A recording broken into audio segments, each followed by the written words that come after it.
மாபெரும் செயல் வீரர் கூட்டத்தில் தலைவர் அனுமதியோடு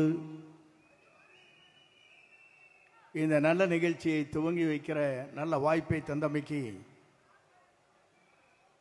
கோடான கோடி நன்றி மலர்களை அவருக்கு நான் தெரிவித்துக் கொள்கிறேன். ஒரு அரசியல் வரலாற்றில் 50 ஆண்டு காலத்திற்கு பிறகு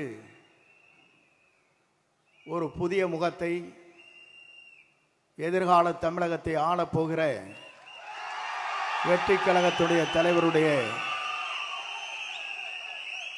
இணைந்து இந்த பணிகளை ஆற்றுகிற நல்ல வாய்ப்பை எனக்கு தந்திருக்கிறார்கள். இங்கே பார்க்கின்ற போது எல்லோரும் கையிலே விசிலை வைத்துக் கொண்டிருக்கிறீர்கள். ஆனால் நாளை காவல்துறை கூட விசிலை வைக்க முடியாத சூழ்நிலை ஏற்படும். அதை போலதான் பேருந்திலே பயணம் செய்கிற போது கண்டக்டர் விசில் அடிக்க மாட்டார்கள் என்ற நிலையும் உருவாகும். ஏன் இதை சொல்லுகிறேன் என்று சொன்னால், தலைவர் எல்லோரும் நினைத்தார்கள், எல்லோரும் எண்ணினார்கள். அவரை பொறுத்தவரையிலும் திரைப்படத்திலே அவர் ஹீரோ அல்ல, தமிழ்நாட்டின் எதிர்காலத்தினுடைய ஹீரோ என்பதை நாட்டு மக்கள் ஏற்றுக்கொண்டிருக்கிறார்கள். இங்கே கரையொலியை பார்க்கிறேன். 2 நாட்களுக்கு முன்னாலே நிகழ்ச்சி நடைபெற்றது. அங்கே பார்க்கின்ற போது 1000 ரூபாய் ஒரு ஆளுக்கு. தொலைதூரத்திலே வந்த தாய்மார்கள் தூங்கிக் கொண்டிருந்தார்கள். இவர் விவரமாக பேசினார்கள். திராவிட முன்னேற்ற கழகத்தை வீழ்த்துவோம் என்று குரல் கொடுத்தார்கள். ஒருத்தர் கைதட்டல.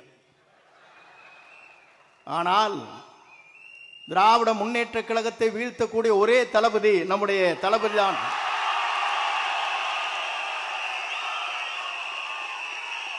ஏன் இதை சொல்லுகிறேன் என்று சொன்னால், 10 கூட்டணி, 8 கூட்டணி, இதையெல்லாம் தூள் தூளாக்குற சக்தி யாரிடத்திலே இருக்கிறது என்று சொன்னால்,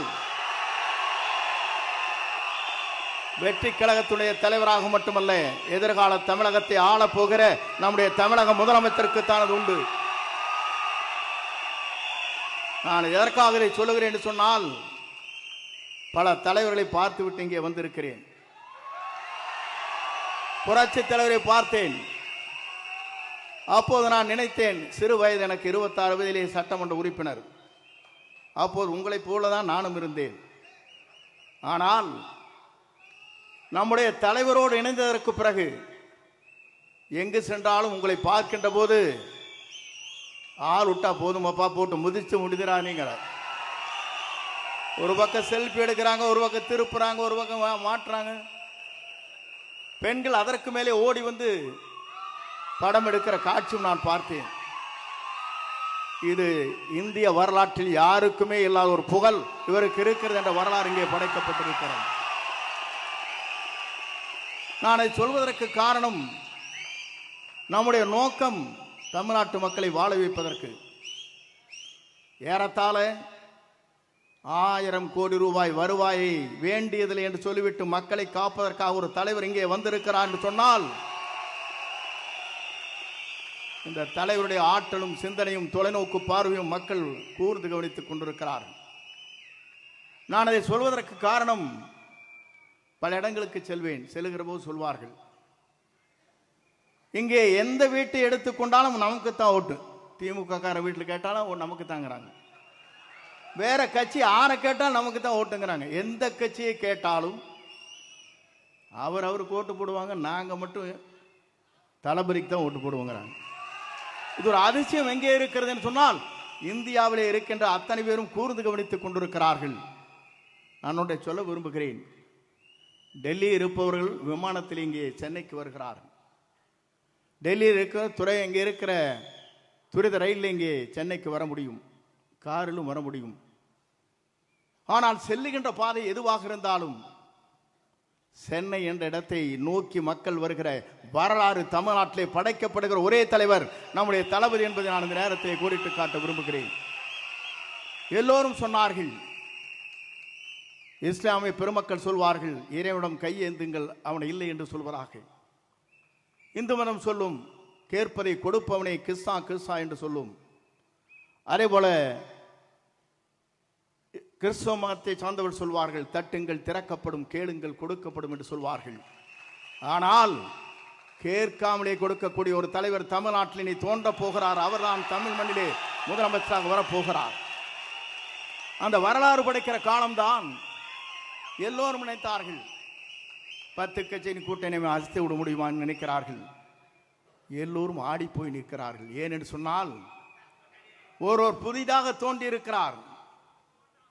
அந்த இரு கட்சியிலும் இருக்கின்ற தலைவர்களே அல்ல.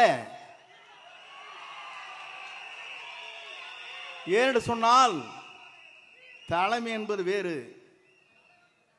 ஆனால் இன்று இருக்கிற தலைமை ஆடி போய் நிற்கிறது. எப்போது இவர் வெளிவந்தாலும் சரி, இவரை தமிழ்நாட்டு மக்கள் முதலமைச்சர் ஆக்கியே தீர்வோம் என்ற சூழலை ஏற்று பணியாற்றி கொண்டிருக்கிறார்கள். இங்கே வந்திருக்கிற செயல் வீரர்களுக்கு தெரியும், எல்லோருக்கும் தெரியும், நாட்டு மக்களுக்கு தெரியும், நாளை தமிழகத்தை நல்லாட்சியை தமிழகத்தில் நடத்தக்கூடிய ஆற்றலும் சிந்தனையும் தொலைநோக்கு பார்வையும் மனிதநேயமுக்கும் ஜாதி மத பேரமற்ற சமுதாயத்தை தமிழகத்திலே உருவாக்கக்கூடிய ஒரே தலைவர் நம்முடைய தளபதி மட்டும்தான் என்ற நிலை உருவாக்கப்பட்டிருக்கிறது. ஆகவே நீங்கள் கவலைப்பட தேவையில்லை. எந்த சக்தியாலும் தமிழ்நாட்டில் இனி நம்மை தடுத்து நிறுத்த முடியாது. அவர் வருவதை எந்த சக்தியாலும் தமிழ்நாட்டின் மண்ணிலே அவர் முதலமைச்சர் ஆவதை எந்த சக்தியாலும் தமிழ்நாட்டிலே நிறுத்தி விட முடியாது. அதைத்தான் இங்கே காணுகிறோம். நமக்கு கிடைத்திருக்கிறது விசில் சின்னம். நாம் எச்சரிக்கையாக இருக்க வேண்டும். தூங்கிக் கொண்டிருந்த இடத்திலே காதிலே சென்று விசிலை அடித்து விடாதீர்கள், ஓட்டு போய்விடும். பஸ் ஸ்டாண்டிலே வயதிலே இருக்கின்ற தடுமாறி கொண்டிருக்கிற பெரியவர் இருக்கின்றத்திலே திடீரென்று விசில் அடித்தால் அவர் தடுமாறி போய்விடுவார். ஆகவே நம்முடைய விசிலை பொறுத்தவரை எச்சரிக்கையாக இருக்க வேண்டும்.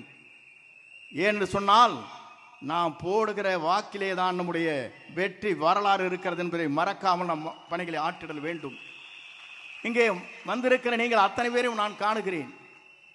உணர்ச்சி வசமாக இங்கே இருக்கிறீர்கள். 1000 கொடுத்து அங்கே கூட்டுகிறார்கள். 1 ரூபாய் கூட இல்லாமல் இங்கே கூடப்படுகிற கூட்டத்தை பார்க்கிற போது, நம்மை வெல்வதற்கு எந்த சக்தியாலும் இனி தமிழகத்திலே இல்லை என்ற வரலாறு படைக்கின்ற காலமாக அந்த காலம் அமையும். இங்கே வருகிறது முதலே இதை துவக்கி வைக்கிற வாய்ப்பினை உருவாக்கி தந்திருக்கிற நம்முடைய தளபதிக்கு மீண்டும் கோடான கோடி நன்றி வளங்களை தெரிவித்து விடைபெறுகிறேன். நன்றி, வணக்கம்.